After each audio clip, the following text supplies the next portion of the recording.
Hello friends, कैसे हैं आप लोग। उम्मीद करता हूँ अच्छे हैं। दोस्तों, आज मैं आप लोगों को most commonly use for injection के बारे में बताने जा रहा हूँ कि कौन सा इंजेक्शन किस काम में आता है। अगर आप इसको एक बार ध्यान से इंजेक्शन को पढ़ लोगे और देख लोगे स्क्रीन पे हम क्या क्या आपको बता रहे हैं, तो आप इंजेक्शन आसानी से समझ सकते हो। जो भी हमारे मेडिकल स्टूडेंट्स होते हैं मोस्टली उनके लिए हमारा वीडियो बनाया जाता है और आप इसको आराम से वॉच करके आप अपने फ्यूचर में इसको इस्तेमाल भी कर सकते हो। तो दोस्तों, जो भी हमारे मेडिकल स्टूडेंट्स हैं और भी जो हमारी पब्लिक देख रही है, तो प्लीज़ उनसे गुजारिश है, रिक्वेस्ट है कि आप लोग इसको सेल्फ मेडिकेशन में मत लेना। डॉक्टर से एडवाइस करके और प्रिस्क्राइब करके लेना। हमारा सिर्फ इसका यही एम है, एक टारगेट है कि आपको सजेस्ट करना, समझाना कि कौन कौन सा इंजेक्शन किस किस डिजीज़ में वर्क कर सकता है। तो प्लीज़ दोस्तों, जो भी नए आए हुए हमारे चैनल पे, वो हमारे चैनल को सब्सक्राइब करें, बेल आइकन को प्रेस करें। तो मैं आपको आज स्टेप बाय स्टेप बताने वाला हूँ कि कौन सा इंजेक्शन या कौन सी डिजीज़ पे कौन कौन सा इंजेक्शन वर्क करता है। तो मैं आपको सारी कुछ बातें डिटेल से बताने वाला हूँ। तो फर्स्ट टाइम आपको नंबर 1, एनाल्जेसिक टैबलेट या एनाल्जेसिक इंजेक्शंस क्या होते हैं। तो एनाल्जेसिक इंजेक्शन जो होते हैं वो हमारी बॉडी में, जहाँ हमारी होल बॉडी में कहीं पे पेन वगैरह होने लगता है, तो उसको रिड्यूस करने का काम करते हैं। साथ ही साथ में फीवर वगैरह आता है, उसको भी ये जो भी हमारा पीसीएम इंजेक्शन आता है उसको लगाते हैं और वो उसको फीवर को रिड्यूस कर देता है, टेम्परेचर जो होता है हमारा नॉर्मल कर देता है। उसके साथ ही साथ में आपको बताते हैं इंजेक्शन फॉर एब्डोमिनल पेन। जो इंजेक्शन फॉर एब्डोमिनल पेन होता है, मतलब जो पेट में दर्द होने लगता है, ये उस कंडीशन में इंजेक्शन लगाया जाता है, तो उसे बोलते हैं abdominal pain. Number 3, injection for gastritis. ये क्या होता है, जब हमारे पेट में गैस बन जाती है भारी मात्रा में, तो उस कंडीशन में हम ये जो इंजेक्शन होता है वो यूज़ किया जाता है। नंबर 4 आता है कि anti amoebic injection. Anti amoebic का मतलब होता है कि जब हम लोगों को उल्टी होने लगता है, जी मिचलाने लगता है, तो उस कंडीशन में कौन सा इंजेक्शन लगाया जाता है। Number 5, antibiotic injections. ये वो इंजेक्शंस होते हैं कि जो हमारी बॉडी में बैक्टीरिया ग्रो कर जाते हैं, तो उनको किल करने का जो वर्क होता है वो एंटीबायोटिक्स इंजेक्शंस का होता है। उसके बाद आता है एंटी एलर्जिक इंजेक्शंस। ये एंटी एलर्जिक ऐसे इंजेक्शंस होते हैं जो हमारी बॉडी में इन्फेक्शन, फंगल इन्फेक्शंस वगैरह हो जाता है, एलर्जी रिएक्शंस हो जाती है, तो उनको ये इनहिबिट करने का वर्क करते हैं। उसके बाद नेक्स्ट आता है infection for injections for stop bleeding. जो भी हमारे इंजेक्शंस जिससे हमारी बॉडी में अनवांटेड ग्रोथ हो जाती है, या प्रेगनेंसी पीरियड्स वगैरह होते हैं, या कट वगैरह लग जाते हैं, या एक्सीडेंटल केस वगैरह होते हैं, तो उस कंडीशन में जो ब्लीडिंग होती है, तो उस कंडीशन में जो इंजेक्शन यूज किए जाते हैं तो वो होते हैं injections for stop bleeding. Next 8 number जो होता है वो इंजेक्शंस फॉर वीकनेस। जब हमारी बॉडी में बहुत ज़्यादा वीकनेस आ जाती है, बहुत ज़्यादा कमजोरी आ जाती है और हमारा बीपी डाउन होने लगता है और हमारा टेम्परेचर रिड्यूस बहुत कम डाउन हो जाता है, तो उस कंडीशन में हम वीकनेस होती है, तो उस कंडीशन में हम इंजेक्शंस जो लगाते हैं तो उसे बोलते हैं इंजेक्शन फॉर वीकनेस, जिससे हमारा बॉडी में स्टेमिना आ जाए, पावर आ जाए, तो हमारा वीकनेस मतलब सेट हो जाएगा, बिल्कुल हम नेचुरल बॉडी हमारी हो जाएगी और हम पहले जैसा वर्क करने लगेंगे। उसके बाद आता है next and last, injection for bronchial asthma. ये जो होता है जब हमारी बॉडी में बहुत ज़्यादा वीकनेस आ जाती है, या हमारे अच्छे जो फेफड़े वगैरह होते हैं वर्क नहीं करते हैं, तो उस कंडीशन में हमें खांसी वगैरह आने लगती है और सांस फूलने लगती है, तो उस कंडीशन में हम ब्रोंकियल अस्थमा में इंजेक्शन यूज करते हैं। तो आप लोगों को मैं आज स्टार्टिंग से बताने वाला हूँ। अब आपको एनाल्जेसिक्स इंजेक्शन हमारे पास कौन कौन से अवेलेबल हैं और जो आपको आसानी से मार्केट से अवेलेबल हो सकते हैं। एनाल्जेसिक एंड फीवर, उसके इंजेक्शन हमारे पास होते हैं। डाइक्लोफेनिक सोडियम इंजेक्शन आता है। नंबर 2, ये पीसीएम इंजेक्शन होता है। नंबर 3, मॉर्फिन सल्फेट इंजेक्शन होता है। तब जब हमारी बॉडी में जब पेन होने लगता है, तो उस कंडीशन में हम, आप स्क्रीन पे देख रहे होंगे, हम डायनापार इंजेक्शन का यूज़ करते हैं, जो मार्केट में बहुत ज़्यादा ब्रांड नंबर 1 हो चुका है और इसको यूज़ करते हैं, हमें बहुत ज़्यादा बेनिफिट हो जाता है। नंबर 2 आता है पीसीएम इंजेक्शन। ये आपको मार्केट में आसानी से फेब्रिनिल इंजेक्शन मिल जाएगा। इसको आप आसानी से लगाएंगे तो हमारा जो फीवर हो जाता है तो आसानी से वो नॉर्मल टेम्परेचर आ जाता है। नंबर 3 आता है ये मॉर्फिन सल्फेट। जब हमारी बॉडी में बहुत ज़्यादा दर्द होने लगता है, बेचैनी होती है, तो उस कंडीशन में हम मॉर्फिन इंजेक्शन को यूज़ करते हैं, जो वर्मोर 10 नाम से आपको मार्केट में आसानी से अवेलेबल हो जाता है। और second time injections for abdominal pain. जो हमारे पेट में दर्द होने लगता है तो उस कंडीशन में हम कौन कौन से इंजेक्शन लगा सकते हैं और डॉक्टर से प्रिस्क्राइब करके उनको यूज़ कर सकते हैं। तो हमारे पास एक डाइसाइक्लोमिन इंजेक्शन होता है, नेक्स्ट टाइम ड्रोटावेरिन इंजेक्शन होता है एंड हायोसिन इंजेक्शन होता है। तो डाइसाइक्लोमिन इंजेक्शन में हम मेफ्टालिस्पास इंजेक्शन आसानी से मार्केट में मिल जाएगा आपको, सुपरस्पास इंजेक्शन आपको मार्केट में मिल जाएगा आसानी से, और नेक्स्ट टाइम ड्रोटावेरिन इंजेक्शन ये आपको आसानी से मार्केट में मिल जाएगा, ड्रोटिकाइन ईएम नाम से मिल जाएगा, आपको आसानी से इंजेक्शन मिल जाता है ये है। और उसके बाद हायोसिन इंजेक्शन होता है, ये जब बहुत ज़्यादा बॉडी में पेन होता है तो उस कंडीशन में इसको हम हायोसिन इंजेक्शन को यूज़ किया जाता है और हमें आराम से रिलीफ मिल जाती है। उसके बाद आता है इंजेक्शन फॉर गैस्ट्राइटिस, जो हमारे पेट में गैस बनती है भारी मात्रा में और वो सही नहीं होती है, तो उस कंडीशन में हम जो इंजेक्शन है वो यूज़ करते हैं ranitidine injection and pantoprazole injection and rabeprazole injection, ये हम यूज़ करते हैं जिससे कि हमारी बॉडी को रिलीफ मिल जाता है और आराम से हमारी बॉडी वर्क करने लगती है, पुरानी जैसी हमारी बॉडी मतलब मेंटेन हो जाती है।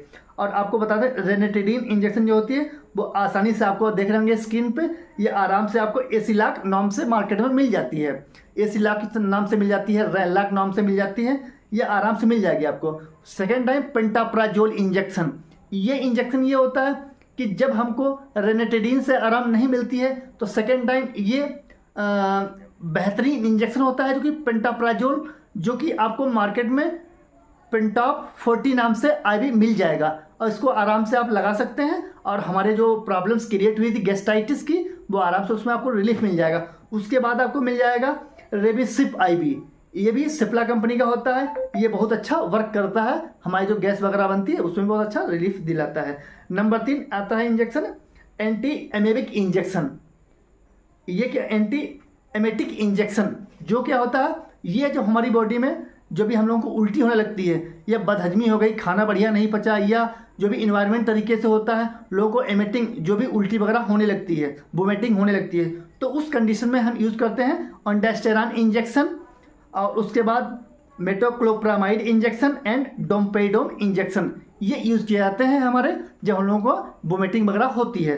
तो उस कंडीशन में जो ऑन्डास्टेरान इंजेक्शन होता है मार्केट में आपको आसानी से वोमिकाइन नाम से मिल जाता है। और उसके बाद मेटोक्लोप्रामाइड इंजेक्शन जो होता है ये आराम से आसानी से आपको स्क्रीन पे दिख रहा होगा, परिणाम नाम से ही आपको आसानी से मिल जाता है। उसके बाद सेकेंड टाइम ये आपको जो आपको दिक्कत होती है उसके बाद डोम्पेडोम अभी आपको आराम से इंजेक्शन मिल जाता है। सेकेंड टाइम बहुत लोगों को एंटीबायोटिक इंजेक्शन भी यूज़ करने पड़ते हैं। ये एंटीबायोटिक इंजेक्शन कौन कौन से होते हैं जो हमारी बॉडी में बहुत अच्छा वर्क करते हैं और जो भी प्रॉब्लम्स हमारे जो बैक्टीरिया वगैरह होते हैं उनको किल करने का वर्क करते हैं। तो हमारे पास एक जेंटामाइसिन इंजेक्शन होता है, उसके बाद एमकासिन इंजेक्शन आता है, थर्ड टाइम सेफ्ट्रिक्सोन इंजेक्शन, ये बहुत ज़्यादा हमारी बॉडी के लिए बेनिफिशियल होते हैं। उसके बाद जब हम लोगों को फीवर वगैरह होता है या जो बैक्टीरिया ग्रो हो जाते हैं तो उस कंडीशन में हम फर्स्ट टाइम जेंटामाइसिन जो कि जेंटसिन नाम से आपको मार्केट में आसानी से अवेलेबल हो जाता है। सेकेंड टाइम बहुत लोगों को यूटीआई प्रॉब्लम्स हो जाती है या किडनी वगैरह की प्रॉब्लम्स हो जाती है या हमारी बॉडी में बहुत से किडनी स्टोन वगैरह हो जाती है या बहुत ज़्यादा स्वेलिंग वगैरह आ जाती है या इंटेस्टाइन में स्वेलिंग वगैरह आ जाती है, तो उस कंडीशन में हम एमकासिन इंजेक्शन का यूज़ करते हैं जो कि ब्रांड नेम आपको मिकासिन या मैकमिका नाम से आपको मार्केट में आसानी से अवेलेबल होता है, वो डॉक्टर अकॉर्डिंग इसको प्रिस्क्राइब किया जाता है। सेकेंड टाइम सेफ्ट्रिक्सोन इंजेक्शन 1 ग्राम, ये बहुत ज़्यादा बैक्टीरिया पे वर्क करता है, ये आजकल बहुत ज़्यादा ट्रेंडिंग में चल रहा है और यही ज़्यादा यूज़ किया जाता है। लेकिन इसका एक खास और बात होती है इसकी है, इसको बिना एएसटी किए इसको लगाया नहीं जाता है, क्योंकि एएसटी बिना किए इसको ये हमारी बॉडी में रिएक्शन भी कर सकता है। तो उस कंडीशन में एएसटी क्या मतलब होता है कि आफ्टर सेंसिटिविटी टेस्ट, इसको जब किया जाता है तो उस कंडीशन में आप करने के बाद उसको पहले सेट किया जाएगा और देखा जाएगा कि कोई हमारी बॉडी में एलर्जिक रिएक्शन वगैरह तो नहीं हो रही है या कोई प्रॉब्लम और क्रिएट तो नहीं हो रही है। अगर नहीं हो रही है तो सेफ्ट्रिक्सोन इंजेक्शन जो कि आपको मोनोसेफ नाम से मार्केट में मिल जाएगा, जो कि आपको स्क्रीन पर दिख भी रहा होगा, ये आराम से डॉक्टर प्रिस्क्राइब करके इसको लगा देते हैं। उसके बाद बहुत से इंजेक्शन आते हैं और बहुत लोगों को प्रॉब्लम्स होने लगती है तो उस कंडीशन में ये सही कर देता है। सेकेंड टाइम आपको बताते हैं कि एंटी एलर्जिक इंजेक्शन कौन सा होता है। वो एंटी एलर्जिक इंजेक्शंस जो हमारे पास प्रेजेंट टाइम आपको दिख रहे होंगे और आपको बताने वाले हैं हम हैं कि कौन कौन से लगाते हैं। ये फेनामाइल मिलिएट जो कि आपको मार्केट में आसानी से अवेलेबल हो जाता है। Number 2 dexamethasone injection and betamethasone injection and डाइफेनहाइड्रामाइन injection, ये आपको आसानी से मिल जाते हैं। ये जो फेनामाइल मिलिएट इंजेक्शन होता है ये आपको मार्केट में आसानी से एबिल नाम से मिल जाता है, और डेक्सामेथासोन इंजेक्शन जो होता है ये डेक्डन नाम से मिल जाएगा एंड डेक्सोना नाम से मिल जाता है। बेटामेथासोन बिटनिसाल नाम से आपको आसानी से मार्केट में ये मिल जाता है। एंड डाइफेनहाइड्रामाइन मिलिएट, ये भी सब एंटी एलर्जिक इंजेक्शन ही होते हैं। ये बहुत अच्छा वर्क करते हैं और जो भी हमारी बॉडी में एलर्जिक रिएक्शन होता है उनको ये सेट कर देते हैं। और उसके बाद फिर आता है कि इंजेक्शन फॉर स्टॉप ब्लीडिंग। बहुत से लोगों को इंजरी वगैरह हो जाती है या एक्सीडेंटल केस वगैरह होता है तो उस कंडीशन में हम ये बहुत से, या प्रेगनेंसी केस वगैरह होता है या किसी भी टाइप से आपको ब्लीडिंग होने लगती है या मतलब नेचर टाइप से ब्लीडिंग भी होने लगती है तो उस कंडीशन में हम कौन से इंजेक्शन का यूज़ करेंगे जिससे कि जो हमारा ब्लीडिंग हो रही है तो वो इनिबिट हो जाए, वो नॉर्मल मेंटेन हो जाए। तो उस कंडीशन में हम ट्रेनेक्सा इंजेक्शन आता है तो उसको यूज़ किया जाता है। ये बहुत अच्छा इंजेक्शन होता है, मार्केट में आपको आसानी से मिल जाता है। और इंजेक्शन फॉर वीकनेस, जब लोगों को वीकनेस होती है तो उस कंडीशन में हम कौन कौन से इंजेक्शन यूज़ करते हैं तो उस कंडीशन में आपको बताने वाले हैं। आप देख रहे होंगे स्क्रीन पे न्यूरोकाइंड इंजेक्शन आता है।